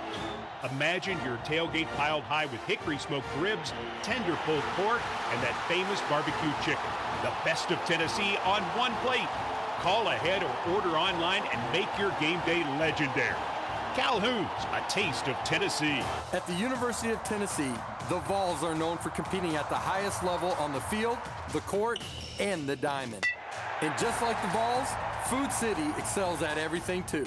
They've got in-store butchers carving up certified Angus beef, fresh local produce, a full-service bakery, Fuel Bucks rewards, and one of the best beer and wine selections in town. Food City, the official supermarket of the Vols, and your home for everything Tennessee. UT fans know it takes teamwork to win. And when you choose Blue Cross Blue Shield of Tennessee, you get a team who served Tennesseans for 80 years. From babies to seniors, big needs to small, we offer health coverage that fits your life and your budget. All from a company right here in your community. Now that's what we call a big win. Blue Cross Blue Shield of Tennessee.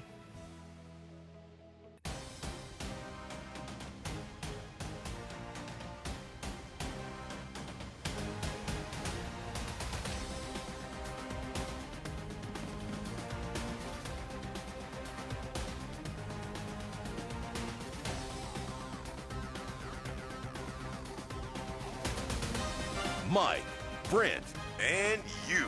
Big Orange Rewind, presented by Calhoun's. I love this one from the text line for Brent Hubbs. 865-657-1278. You win the toss on Saturday. Are you receiving the ball to hopefully get off to a fast start? Or are you deferring to the second half and hoping you win the quote-unquote middle eight? I'm taking the middle eight. I am deferring and taking the ball to start the second half. So I'm a middle eight guy, so that's what I'm doing. You know the best reason to take the ball to start the second half? Why is that? Adjustments? Whether home or away. Adjustments? No. A good bit of the crowd is still in the concession stands and the restroom. So you don't have to deal with crowd noise. It's especially big if you're on the road, but it's also not a bad thing if you're at home because you don't have to deal with the crowd noise. Had a coach tell me that one time, and I looked at him because I'm dead serious.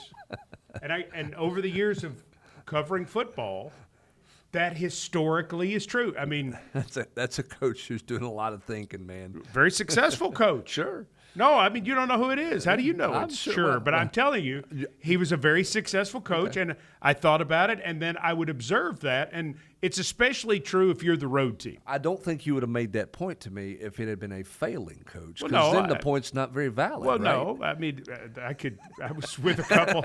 I was with a couple who made some failing points too.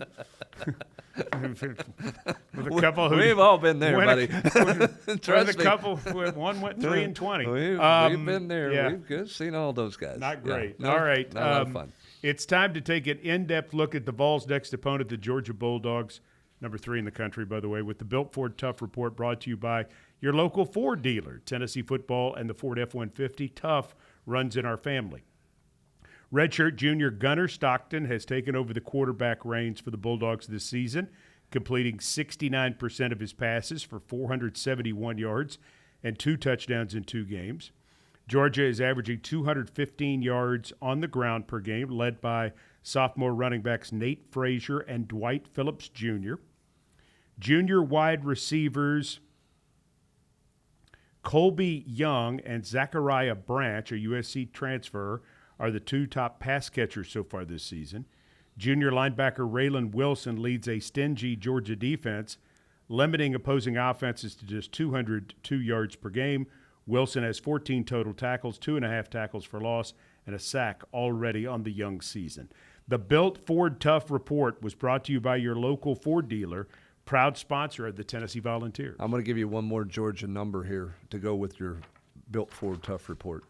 Gunnar Stockton completed his first 10 passes in that game on Saturday.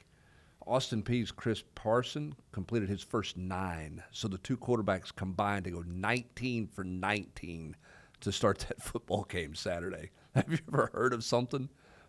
10 for 10 and 9 for 9. Those 2 quarterbacks were 19 of 19 to start the game combined. That's crazy. That truly is crazy. The only thing crazier are Tennessee's offensive stats right now through 2 games.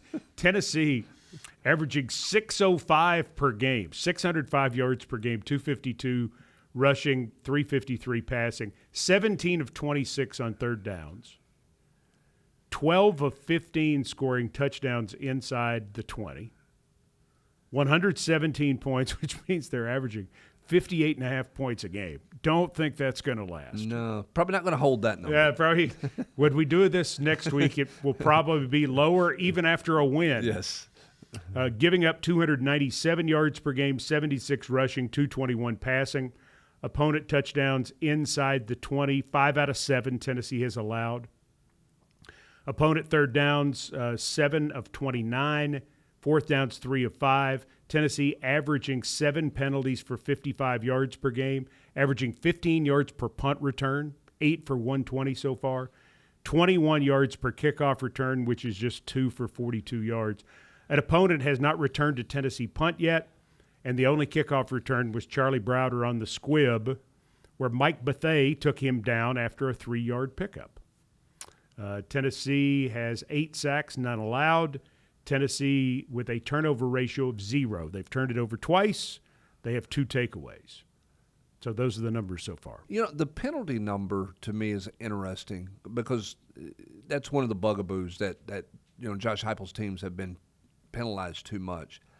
I don't feel like this is – I feel like the penalties are a little bit different with this team through 2 games because they've been more live ball penalties. Sure.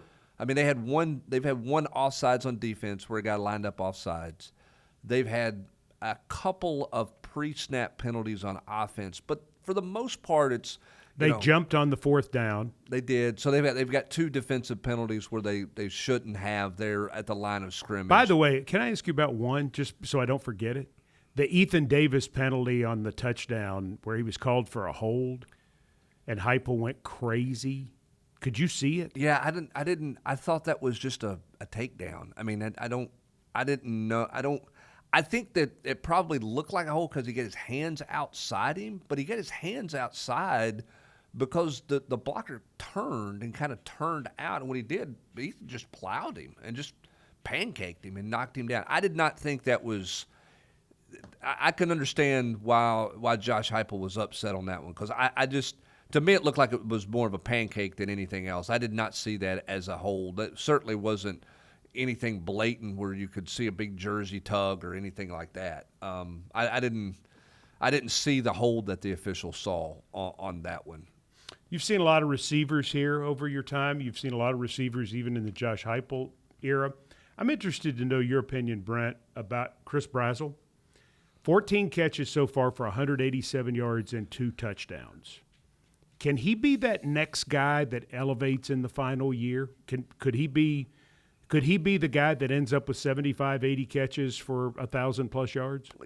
He is. Year 2 guys in the system typically play well, much better in year 2 than they are year 1.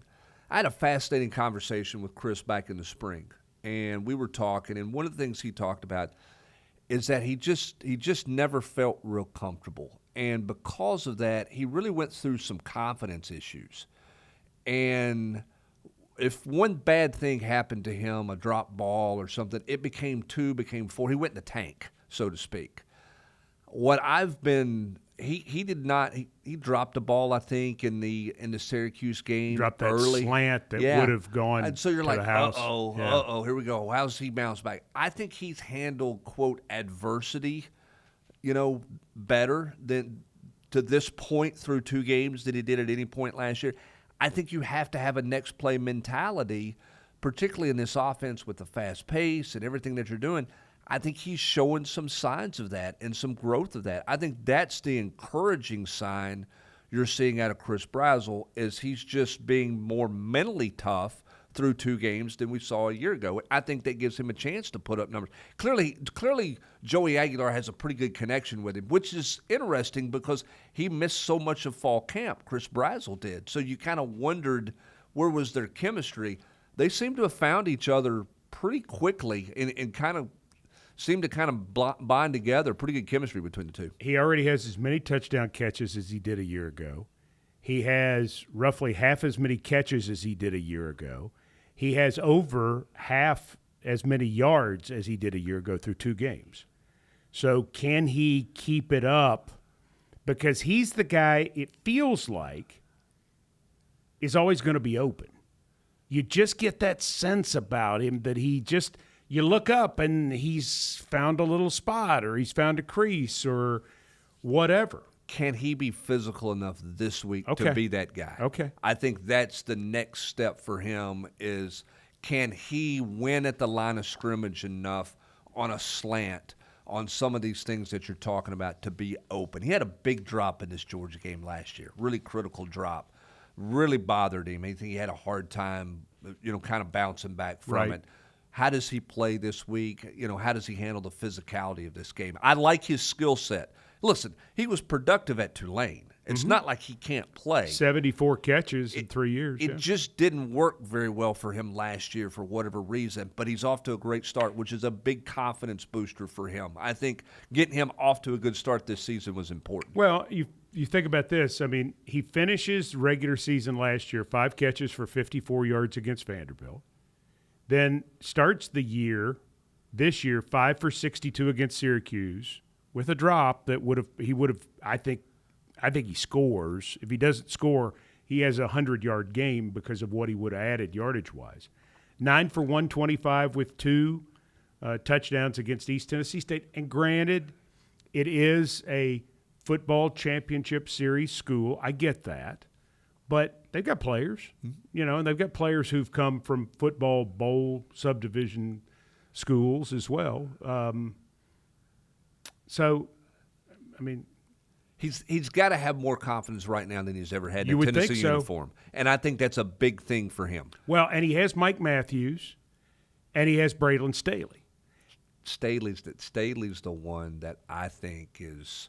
He's going to make the other 2 because you really need a slot receiver. Well, you've said it, Brent. I mean, you've said he fits this slot better than anybody they've had in a long time, and I think you're dead on. I think you're right about that in large part because I think he's a talented guy, no question.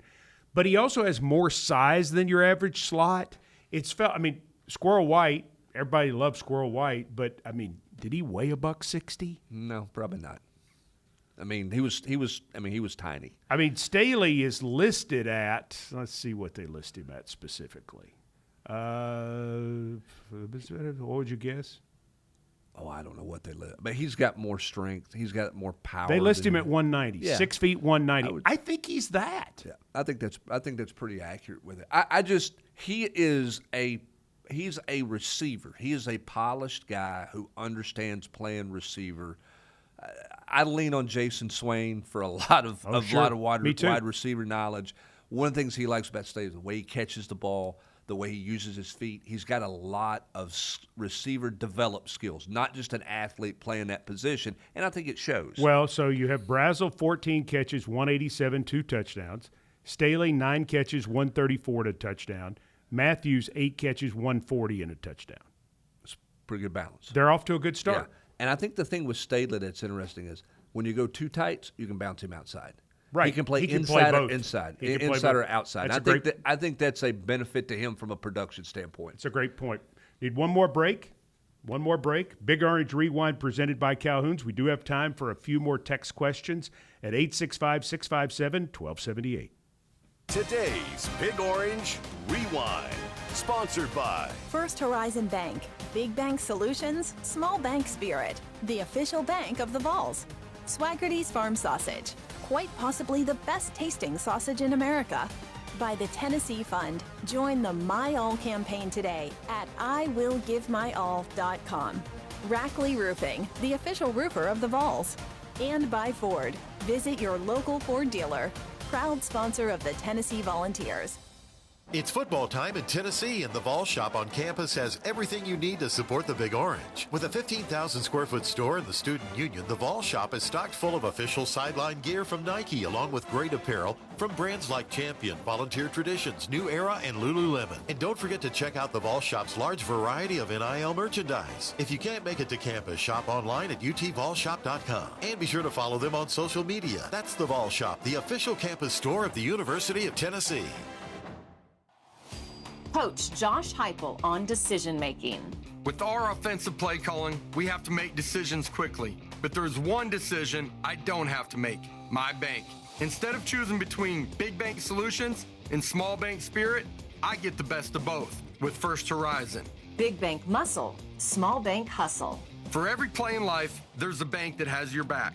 That's First Horizon. Proudly serving Tennesseans for over 160 years. Tennessee fans, your game day isn't complete without Calhoun's.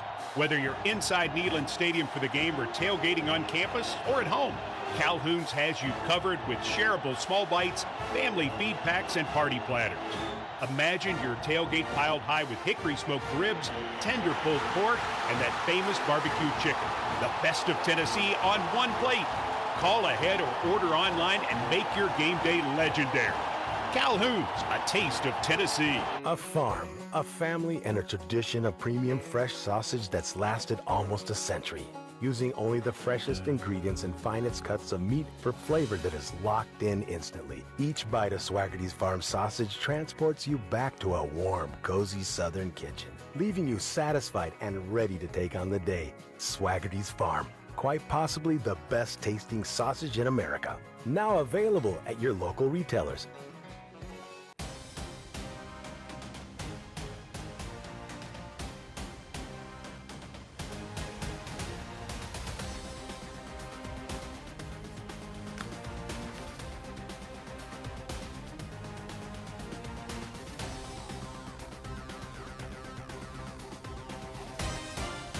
Big Orange Rewind, presented by Calhoun's, continues.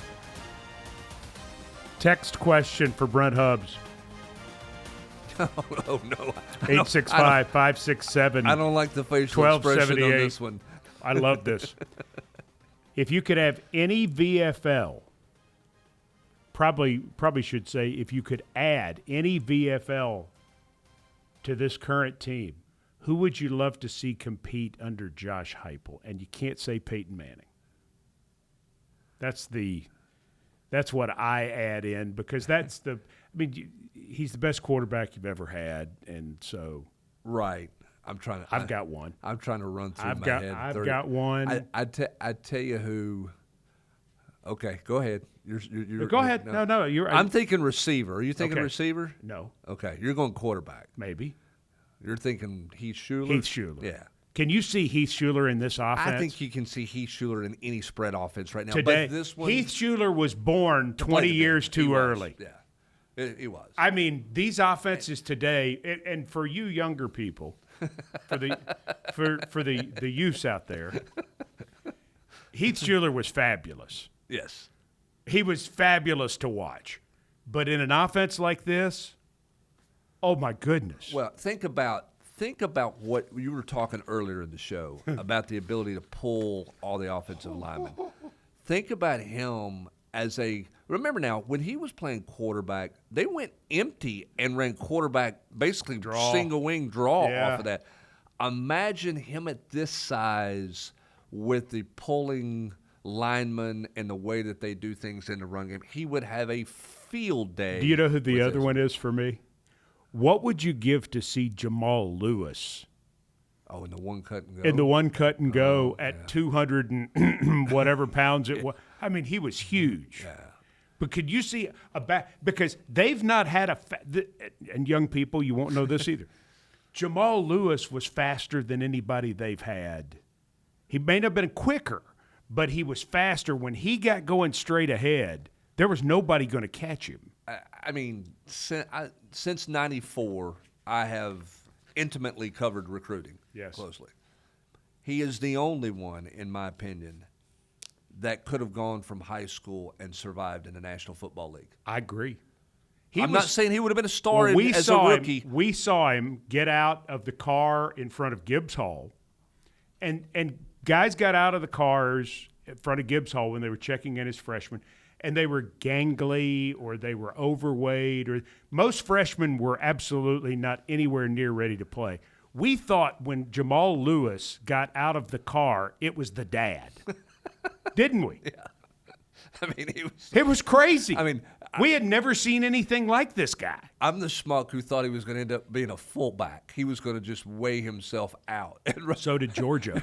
Rodney Gardner to this day will go, all I need to know about you is you didn't think you could play tailback in the SEC. No offense to Rodney, but Georgia, there were plenty of teams, because it came down to Tennessee and Nebraska. Yeah, because Georgia went Jasper Sanks. That's where they put all their stock. And because they were convinced he was going to be a fullback.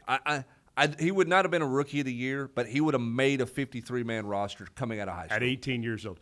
But in this to see a back that big, because we saw a guy pseudo that big in Willis for Syracuse, but not nearly that. No. And no offense to Yasin Willis. He's a talented guy. He's not a 2,000-yard back in the NFL like this dude. Right. Who could have played in any era. And in any system. In any system, in any era. Yeah. He was a bad man. Yeah. That's a fascinating topic for another day about who is on your Mount Rushmore running backs in this program's history. Well, and what's funny about that, too, is because Johnny Jones was the first 1,000-yard back, and that wasn't until 1983. And that's because this program did not have true tailbacks until 1964. So, they didn't. And then you had the Veer era and the Wishbone era. And so it took a long time before Tennessee started having those backs. And once they did, it was just an explosion. Every year. Oh, it's fantastic. Just rolled in the next one. It's Chuck, it's Reggie, Charlie Garner, then it's Little Man, it's Aaron Hayden, and on and on. Just great backs. All the Travises. Terrific backs. The year Travis Stevens had in 01 is one of the most special years you'll see. Dylan Sampson obviously had a great year last year. It just been a lot of really good backs come through here. A lot. Be interesting to see on Saturday. Can somebody write their name in Tennessee lore and become one of those guys like James Stewart did in 1994 where he outplayed Terrell Davis and the Vols beat Georgia with Todd Helton at quarterback? And can some player this week become that guy when two old guys are telling a story 30 years from now they're talking about him. And that's the beauty of this series. That's the beauty of this conference. And that's the beauty of this game, because somebody can become a legend with one play or with one outing. And that's why we love to find ourselves to the stadium every Saturday to watch it. That's exactly right. Well, this edition of Big Orange Rewind, presented by our great friends at Calhoun's. Need to tell you the general manager for Learfield, Knoxville, and the Vol Network is Brandon Parks, Executive Director Glenn Thaxton, Director of Business Development Josh Payrow, Special Advisor Steve Early, Account Executives Chuck Arnold, Kevin Ashmos, Ben Bates, Nick Bell, Savannah Chalfont, Brandon Lane, Jessica Leifheit, Spencer Rudder, Chris Wagner, Technical Director Tim Barry, Network Engineer Jay Leifert, Network Producer Eli Davis, Associate Director of VFL Films Ashley Farrell and Travis Dean, and the Director of Radio Projects is Larry Stone. For Brent Hubbs, I'm Mike Keith. We'll talk to you Saturday from Neyland Stadium, Tennessee and Georgia. Big Orange Rewind. Presented by Calhoun's, a taste of Tennessee. Calhoun's is the perfect place to rewind after every Tennessee game. Rewind one more time to this weekend's action. Catch the podcast at utsports.com. Big Orange Rewind. We are the Vol Network.